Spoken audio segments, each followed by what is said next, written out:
చాలా చాలా thanks sir. నేను అసలు అనుకోలేదు. ఆయనకి ఎప్పటికీ లైఫ్లో డ్రీమ్ ఉండేది చిరంజీవి సార్తో 200 ఇంటర్వ్యూ చేయాలని. అది చేయకుండానే వెళ్ళారు. కానీ ఏదో ఒకరోజు టీఎన్ఆర్ అంటే ఎవరు అని సార్ దృష్టిలో పడింది. ఈరోజు చిరంజీవి సార్ నాకు కాల్ చేసి నన్ను ఎంతో ప్రేమతో ఓదార్చారు.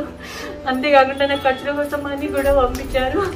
చాలా చాలా thank you sir. Thank you so much.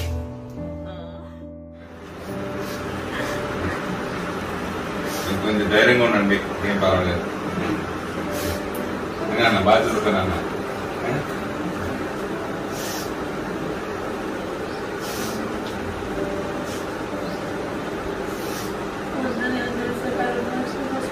బాగా ఆఫర్స్ వస్తున్నాయి పిల్లలు కరోనా అయిపోయినాక.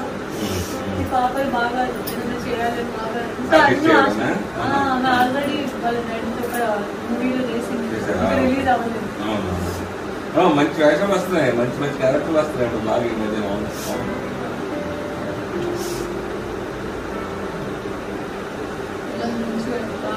మంచిగా ఉంటుంది లైఫ్. మన పక్కన కరోనా దేనికి భయపడేది మంచి రోజులు వచ్చాయి. జస్ట్ కరోనా సెకండ్ డేనే అన్నారు సార్ నేను భయపడుతుంది.